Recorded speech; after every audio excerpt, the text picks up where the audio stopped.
What happens when you combine faith, family, fitness, and finance into one incredible journey? Today, we're diving into the inspiring story of Kevin Turner, mortgage expert, family man, and co founder of Clear Path Mortgage. From humble beginnings to building a company rooted in integrity and relationship, Kevin's story is one of resilience, faith, and passion. Stick around for insights on mortgages, personal growth, and how faith can shape your business and life.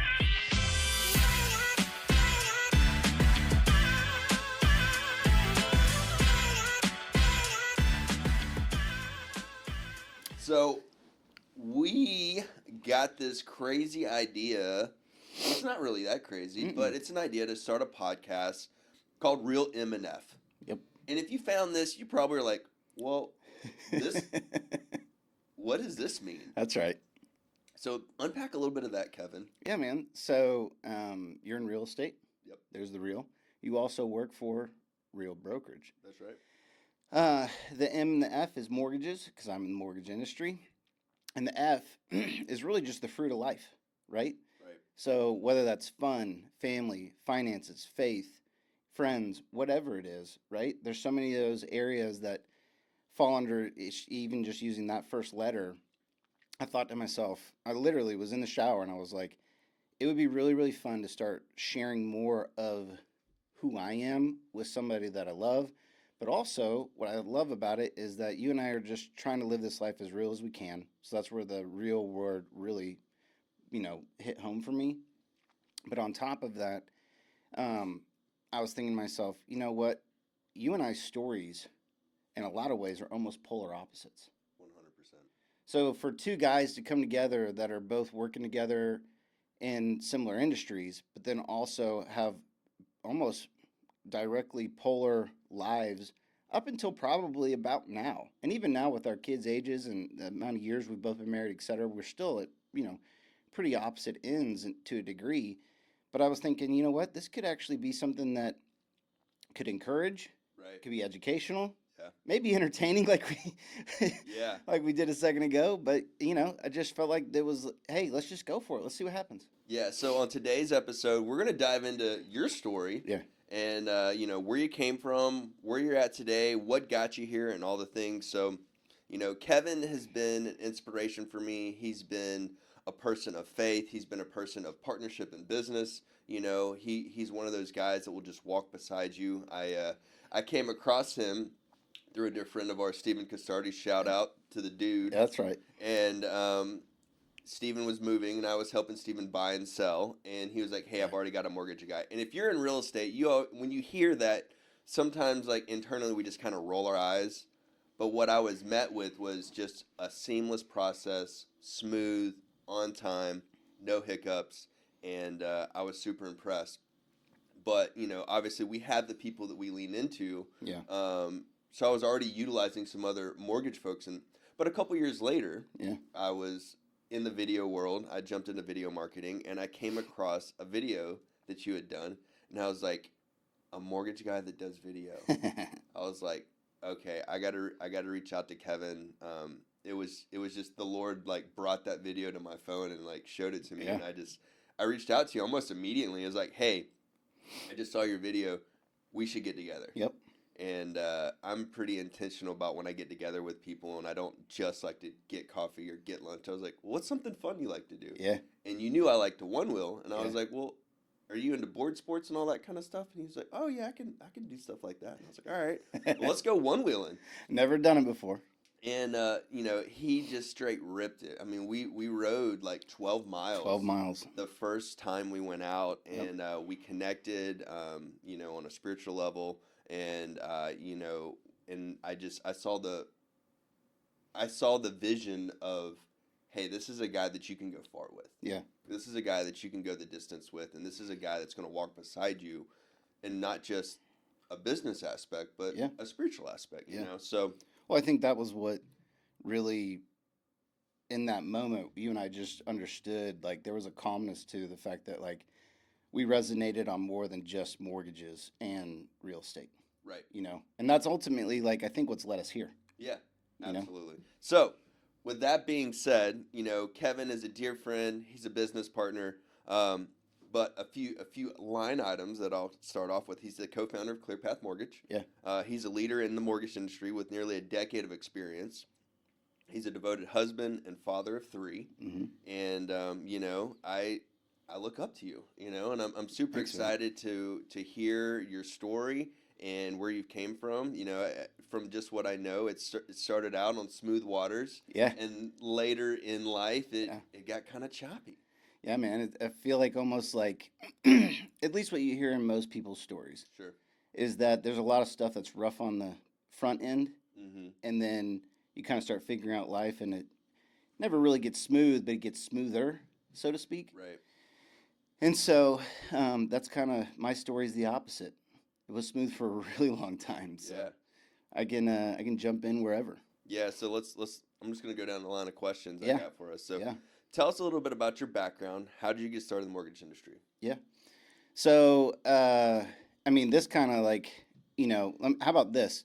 To answer that question, I'm going to back up a little bit further because what it does is it leads into that Okay. how I got in. So to give you like a quick, really um, summary, if I go back in time, my parents are from LA, and my dad was working at Xerox at the time, and this was in the 80s or actually 70s.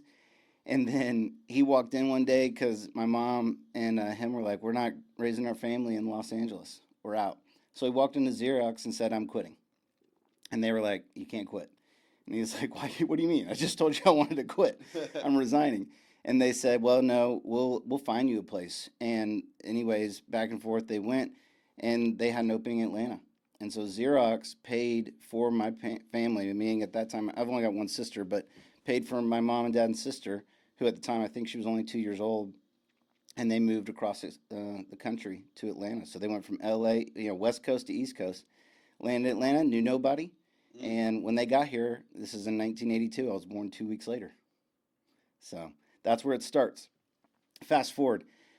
I like to, you ever heard of a guy named Vodi Bakum? Mm-mm. Okay, so he's this preacher, dude. He's amazing. Heard him speak one time, and his whole sermon that he gave was about, basically multi-generational faithfulness. Okay. So why that stuck out to me, and when I heard this, I think I might have been in college, so 20 plus years ago, but it stuck out to me because I said, "Whoa, that's like I'm so blessed because that's my story." My dad's dad was a pastor, his dad was a pastor. Like the lineage of our families, both my mom's side and my dad's side, being in relationship with Jesus Right. is multiple generations. Mm. And so I can always my claim to fame is that I've been prayed for before I was ever born. Wow. And so it didn't start with me. It started with multiple generations ago. And my grandfather, both my grandfathers are heroes of mine, but my dad's dad, he was amazing. He was just a man of God. He's now at home with the Lord, but he actually was so frustrated of being a pastor and the translations of the Bible that he learned Greek and Hebrew, and he translated the whole Bible from beginning to end, Genesis to Revelation. And his legacy is what he left us as his true translation of the original Greek and Hebrew of the Bible for our family. Wow. And so when I tell you like why that multi-generational faithfulness means a lot to me is because I know that that's my foundation, Mm. right? So my dad did well growing up, successful businessman. He was always involved in the church, but he was not a preacher. Grew up in just a very safe home, had the things I needed provided for me. Saw a great marriage modeled by my parents. I had an amazing sister, still have an amazing sister that I'm very close with. That's my story growing up. Always into sports, played soccer, was a runner, then also always did outdoor sports, whatever it was, snow skiing, wakeboarding, rock climbing, mountaineering, all those things. Those were the things that I was into. And when I get to high school, that kind of starts the, hey, I'm trying to find myself. Mm-hmm. And even though I found, Jesus when I was 9 years old, I didn't understand what it meant to be in a relationship with him until I got into high school. So there's this place in Northern California called J Tranch, and that's really where I grew my faith. Went out there several summers in a row, grew my faith. So then fast forward to getting to college. I was going to go play soccer in college. Last minute, decided, nope, that's not what I'm going to do, and ended up at Auburn. So went there for 4 years, and that's where I met the love of my life. So Corey and I, my wife, we met. Technically, we met at JH Ranch before I got to Auburn, but we fell in love in Auburn. Started dating there, and got married going into my senior year of college. And so I got engaged at 20, got married at 21, had my first kid at 23. So it was like boom, boom, boom. So Yeah, that'll grow you up quick. it did. And that's exactly what it did. So we get married. She's doing her master's in Birmingham. We move there. While we're there, I'm like, hey, you want to move to Kenya? And she's like, what? And I had an opportunity from my best friend in high school who had invited us to go over there and do full-time missions. So we did. We moved there for a year, and it was an amazing experience. A bucket list item is to take my family back, but knocked Corey up while we were there, Whoa.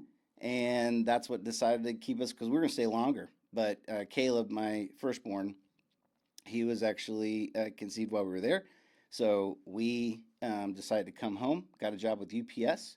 And then because I had been involved in ministry, leading into all of this, I had a connection at North Point Ministries. And the guy who actually married Corey and I invited me to become a student pastor at North Point Community Church. So I did that for 9 years.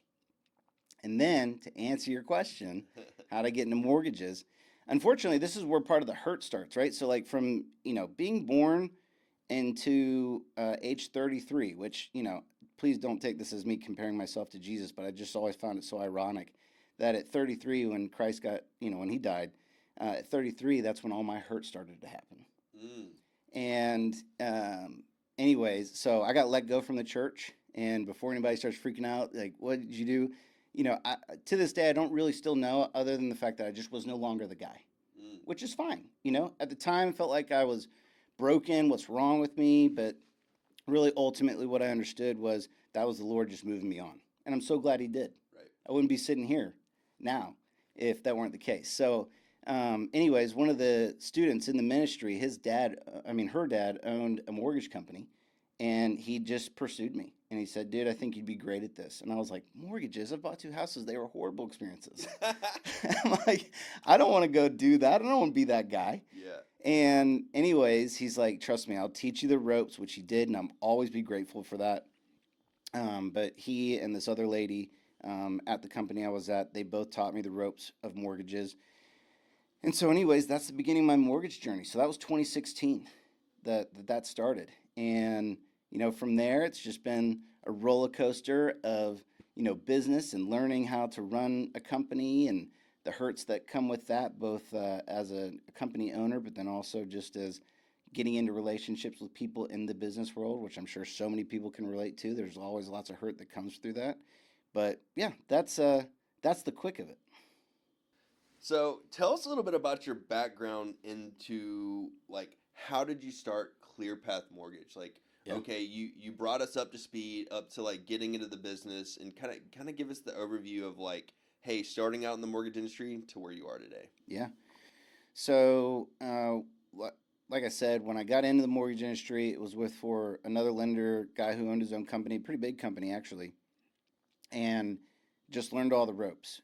And so then, about 2.5 years into that, as I'm learning everything and becoming, more well versed in mortgages, actually a guy who my parents mentored gave me a phone call. And the only reason he did is because he was in the real estate industry. He knew my parents because he and his wife had been mentored by my parents for about 4 years. And he was like, Terry, I know your son's in the mortgage industry. I'm looking to start my own in-house lender. I'd love to have somebody in-house with me that I can trust. I trust you. I've gotten to know Kevin a little bit. I'd like to have a conversation. So he connected us. And at that time, I didn't know what I was getting into, because if you're in the direct lending world versus the broker world, there's a lot of, things that are different. And at that time, the broker industry, because this is 2018, even though it existed, I think, I could be wrong, so somebody can fact check me, but I think it was only about like 5% of the market, the broker industry. Oh, wow. So 2008, the fallout, broker world was a little bit bigger. Mm-hmm. and there was a big fallout because of like all the hoopla that happened, right? Most people have seen the movie The Big Short, which explains a lot of it. So, anyways, I didn't know much about the broker world, but I just knew it was a cool opportunity to be a part of something that was ground floor. And so we can come back to this later, but that's kind of where some of the hurt that is in later part of my story comes in, that transition. And then, I get over to this company, and because the other guy who was the main owner of the mortgage industry already had his own broker company, he was just rebranding to come inside of this real estate brokerage. Mm-hmm. He was the one running the show, which was fine. Yeah. I mean, he taught me so much. I learned, Right. I mean, again, another person that, even though it combined with like a lot of unknowns later in the road as we unpack the story, again, so grateful for him. He taught me a ton about the broker world. So, anyways, the two owners, one of the real estate company, one of the mortgage company, ended up not really seeing eye to eye on some stuff. So they decided to split ways. And at that time, the company that, this is a little bit of throwback, Black Oak Mortgage was the name of the company, and it was inside of Red Barn Real Estate and here in downtown Woodstock. And they decided to split ways, and the owner of Red Barn looked at me and said, "Can you run it?" And I was like, "Yeah." Like I'm just running with it, Sure. And again, I had learned enough at that point to where, yes, I could, but did I know everything? The answer was no. Yeah. So I was not an owner, but I did get to do all the ownership things related outside of getting it initially set up, right? So the other mortgage owner guy leaves. I start running the business, and for the next 2.5 years, I ran Black Oak Mortgage. And that's where I met you. That's right. Yeah, you were with Black Oak when we did that deal with Steven. And so that is what ultimately, I know you asked about ClearPath. Black Oak and Red Barn Real Estate ended up getting sold. When it got sold, the company that we got transitioned to, it just wasn't, it was not what I knew. It was not what I was capable of. Sure. And so my or at the time, my processor, her name's Katie, she and I looked at each other like, we know what we're doing. Let's go start our own thing. This is in the tail end of COVID. So we go and apply for the mortgage. To apply for the license. And because it was into COVID, we applied in September, did not get approved until April of 2023. Wow. So it took forever, and I had to live off of my savings and blah, blah, blah. But anyways, that's how ClearPath got started, because we just said, we can do this better, we can do it right, and we went and did it. Yeah, and then you stepped outside of having a mortgage brokerage inside of a real estate That's right. office. Yep. So, yeah, which I applaud you for. Yeah, thanks. So, you've been married for over 20 years and have 3 kids. Yeah. How has your family shaped your professional journey? That's a good question. So my wife is amazing. Corey and I have so many likes and so many similarities, but at the same time, it's that whole, opposites attract, right? Yep. She's consistent. She's in shape. I'm not. She's disciplined. I'm not. She has what she's going to eat, and Kevin sees a burger, and Kevin's going for the burger, right? Yep. So all those things, she is such an inspiration to me, because just the way that she lives her life, she constantly keeps me accountable. And even though half the time she thinks I don't appreciate it, I do, because I know I need it. Right. So then, that pushes me along to keep striving for excellence. And on top of that, having 3 great kids, I got an 18, 16, and 14-year-old all in high school together. They're all going to be in college together. And they are just the best kids. Caleb made me a dad, and Leighton and Shiloh just made being a dad that much better. And so that's been a boy, girl. It's been an amazing journey with them. But honestly, the 4 of them together pushes me along to keep trying to do everything I can to provide for them, be the best dad I can. But it also draws me back in from not being too sucked into work, that where I know I'm going to prioritize. Something my parents modeled really, really well was be available, be present. Right? Be available, be present. Be where your feet are. And my dad, dude, he is for Delta, I don't know if this even means anything to anybody, but he is been awarded like awards from Delta because of the amount of miles. He is a multiple million mile flyer. He's in the Diamond Club. Yeah, he's been doing it for 40 years. So you can just imagine. And it's not just in the U.S., it's all over the world. So I'll never forget this dude. In my senior year of high school, he was in another town. And he had a meeting the next morning. He got a flight home to watch my senior soccer game. That wasn't even a big deal. It was just a regular season game. But he flew home to watch me play and then flew back out that night. Let's go. And so that left an imprint on me to just know, like, hey, look, like, there's nothing more important than being there for my kids, being there for my wife. And even though there's always going to be imbalance, too much of this, too much of that, or whatever, it keeps me steady. Just remembering that. That's amazing. Yeah. I love that. And applaud to Mr. Turner. Yeah. Let's go. Yeah. Like, that's goals, Yeah. right? Yeah. Those are goals. Yeah. So, ClearPath Mortgage, they emphasize mainly on relationships over transactions. Why is that so important to you? So, I mean, part of that is the fact that 2 real estate transactions, which were the houses I bought, the first 2 houses I bought, were with banks, and they were awful. Loan officers didn't communicate, didn't build a relationship. It was just very matter of fact, here's your rate, here's your thing, and then I never heard from anybody again.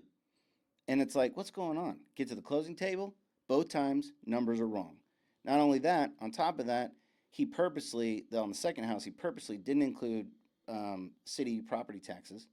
And so my escrow account went way up after my first year of being in the house, and my mortgage went up because in the city of Woodstock at the time, even though it's gotten even higher, the city of Woodstock taxes hit us pretty big, because there was nothing included. On top of that, and there's a couple reasons why this happened, but he also miscalculated the property taxes for county. And so I got hit double. Like, there was no city taxes. Then I also had a very short escrow account for my county property taxes, and my payment went way up. And so I just, like, that stuff marked me in a way where it's like, okay, not only am I going to over communicate, but here's the other thing. Anytime, and you can ask, I mean, you know this, ask any realtor or any client that's ever worked with me. And this happens, as much as I don't want to admit it, things go sideways, things happen, right? And I said, anytime that happens, I will call the real estate agent and the client and let them know ASAP. And why? Because even in the midst of there being something bad, there's an opportunity to make it good, right? Yeah. So I knew if I could just say, hey, look, I'm going to be honest with you. You may be upset with me in the moment. And trust me, there have been moments where I've had to report bad news and they get mad at me. But guess what? They still refer people to me after the emotions wear off. Why? You build the relationship. That's right. I love that. It's worth it. All right. Couple closing thoughts and questions I have for us. Yeah. So what's next for you in ClearPath Mortgage? So this is what I'm claiming to be the year of growth. Let's go. Okay. So not only for personal finances, but also for ClearPath, our next 5 years are going to be setting a foundation where we've weathered the storm, in my personal opinion, over the past couple of years of just being a down market, and it's still rough right now. Yeah. Right. But we're going to hire more loan officers, additional operational staff, and grow the company so our footprint can be bigger and we can help more people. I love that. Fantastic. So, share a memorable quote from something you love. Okay. So the one that immediately comes to mind is that camp I referred to out in Northern California, J.H. Ranch. I'll never forget this quote. I use it today, and it's actually been a guiding principle for me in the midst of a lot of the hurt I've experienced over the past 10 years. Circumstances don't make or break you. They reveal you. That's so good. Circumstances don't make or break you. They reveal you. And here's why. Everything you get involved in, every time something's happening, it's going to reveal what's inside of you, both good and bad. How you respond, how you handle it, what do, what you don't do, right? And the circumstance isn't going to finish you off. It's not going to kill you most of the time. Now, granted, outside of it being some major life, illness that can end your life, it's still going to reveal you, right? And so what you do with that is an opportunity, whether it's your time to leave this earth or it's your time to make an impact both in your personal self or others around you. They're watching. Always. Always. Always watching. Cool. Well, Kevin, thank you for sharing your story. Yeah, man. I'm grateful to go on this new podcast journey with you. Hey, and if you're looking for a trusted partner in the home buying journey, this is your guy. About faith-driven leadership, connect with Kevin on ClearPath Mortgage, and don't forget to subscribe.